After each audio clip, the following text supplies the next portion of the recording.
Basicamente, em 2019 eu formei em Direito, percebi que eu odiava o curso que eu tinha escolhido, precisei achar outras áreas, onde no começo eu comecei a atuar como copywriter, que é a parte escrita, eu gostava, era uma parte que me interessava, só que eu comecei a participar de alguns projetos de lançamento de produtos digitais e eu percebi que existe um vácuo no mercado muito grande de gestores de tráfego qualificado, onde eu resolvi entrar. Meu primeiro cliente de fato foi a Lojinha Delivery, foi o meu primeiro case que eu tive, e a partir dele ali eu já consegui alguns clientes. Eu conto, é uma história engraçada, que basicamente eu fechei 4 clientes no primeiro mês, ganhando R$500 por cliente, faturando R$2.000. Eu achei que eu estava rico naquele momento, falei, agora eu estourei, já era, e no primeiro mês todos os clientes me largaram. E eu era, na época, MEI, eu era uma empresa MEI, mas mesmo assim não desisti. Isso era 2020, onde eu comecei a caminhar, comecei a achar clientes melhores, alguns clientes estão com a gente aí desde o começo, onde eu cheguei à marca de 8 ou 10 clientes. Foi onde eu percebi que eu precisava contratar alguma pessoa para me ajudar. Essa primeira pessoa foi o Vini, foi a primeira pessoa que veio junto da Re-commerce, e para trazer gente eu precisava transformar aquele pequeno fragmento de empresa, que era LF Marketing na época, em uma empresa, onde surgiu o nome Re-commerce, era um nome que eu e a Lívia a gente já gostava bastante. Aí a gente resolvi fundar a Re-commerce. O Vini é a primeira pessoa que está então desde o dia zero, o marco zero da empresa, e a Re-commerce começou ali com um marco de 10 clientes na época. A gente faturava, salvo engano, R$8.000 por mês, era o nosso faturamento a título de prestação de serviço. Foi onde a Re-commerce começou, sem nenhum objetivo muito claro, sem nenhum sonho muito grande. Começou como uma forma realmente que eu tinha visto que o mercado precisava, era uma necessidade minha também, eu gostava, me saía bem, e a Re-commerce começou basicamente nesse sentido. Então, basicamente eu acho que existem alguns desafios, né? Primeiro existe o desafio dos 20 clientes, você conseguir sair dos 20 clientes, porque a aquisição de clientes não é tão difícil, pelo menos nunca tive essa dificuldade, eu sei que boa parte dos gestores tem. Mas a grande dificuldade é você ter a aquisição de bons clientes que entendem uma relação de médio e longo prazo. Então esse foi um desafio muito grande, sair daqueles primeiros 20 clientes, eu e o Vinícius. E aí a gente começou a crescer, chegou aos 50, também um outro desafio muito grande, como sair dos 50 clientes. E uma meta que eu sempre tive foi que a Re-commerce faturasse R$100.000.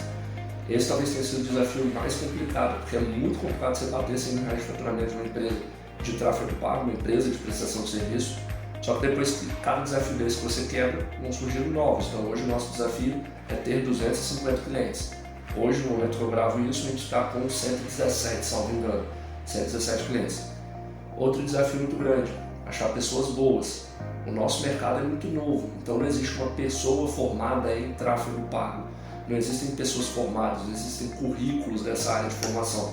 Então você precisa muitas vezes contratar alguém com um salto de fé, que a gente fala, que é confiando na pessoa, e graças a Deus eu acertei basicamente em todas as pessoas. Todas as pessoas que estão com a gente, hoje são 12, a gente tem ainda 13 a partir do dia 1º de março. Então eu tenho muito orgulho de todas estarem comprando a briga, comprando a ideia da empresa. E um outro desafio muito grande é o processo de conscientização dos clientes, porque o tráfego pago é a ponta do iceberg. Ele é muito importante, ele realmente muda negócios, só que sozinho ele não faz nada. Então o processo de conhecimento do mercado é muito importante, porque de um lado existe a gente que está prestando serviço, e existe um outro lado do mercado, que são os vendedores de curso, que para venderem curso ensinam para as pessoas que o tráfego faz milagre. E as pessoas chegam com um nível de consciência às vezes errado sobre o assunto. E a gente, como prestador de serviço, cabe a gente ensinar essas pessoas de fato o que é a prestação de serviço, o que é tráfego, o que é um bom site, um bom atendimento no WhatsApp, o quanto que é importante fazer um follow-up. Então esse processo de conscientização do mercado também é muito importante e acho que a gente vem conseguindo fazer esse processo muito bem. Primeiro, eu sempre acreditei, isso é um princípio meu, apesar de eu ter contado com a Re-commerce, não surgiu como um sonho nem nada, em querer ajudar o mercado de alguma forma. Eu sempre tive isso, algo que sempre me incomodou, incomoda muito até hoje, por exemplo, é passar em frente a uma loja e ver ela vazia. Eu tenho um pouco de, não é pena, entre aspas, mas de ver um lojista na situação e tudo mais, eu acho muito ruim, eu sei discurso e tudo mais. Então, basicamente, a primeira coisa que quando eu montei a Re-commerce eu falei para o Vinícius, a nossa empresa vai ser acessível. Ela não vai ter um preço que exclui pessoas, ela tem que ser inclusiva. É óbvio que o nosso preço não vai ser R$100 porque a gente tem custos, mas ela vai ser uma empresa que de fato ajuda um empresário a conseguir realmente a escalar seus negócios por meio de tráfego pago com qualidade. Outra coisa, experiência do cliente.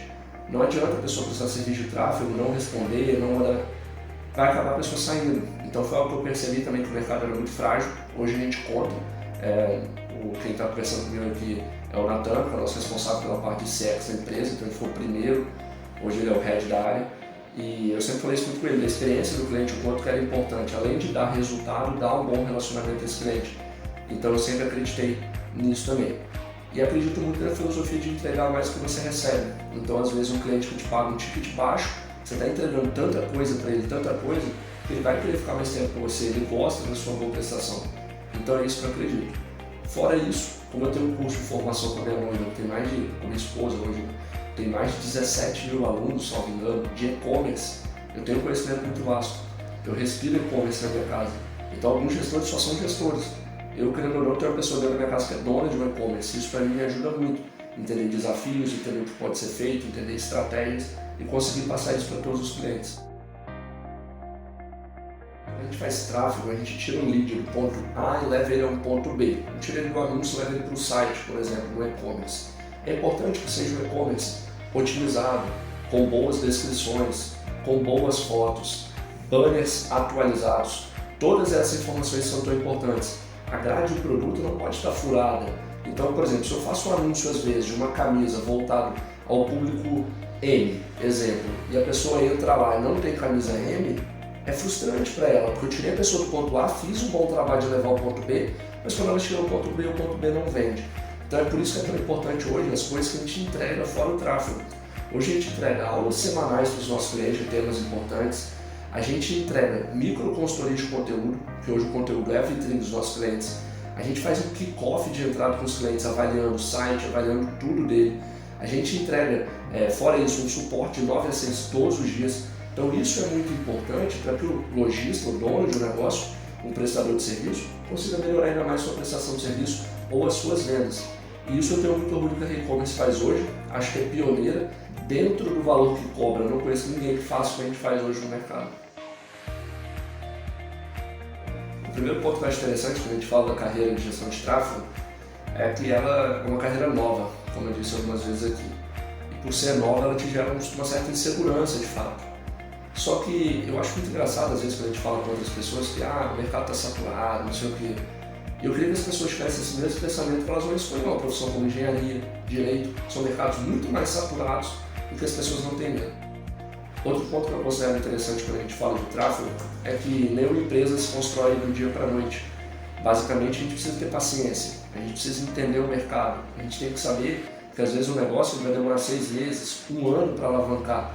Então uma dica que eu dou para lojistas é, por exemplo, eu tenho R$1.000 no meu caixa, eu quero investir esses R$1.000 em anúncios.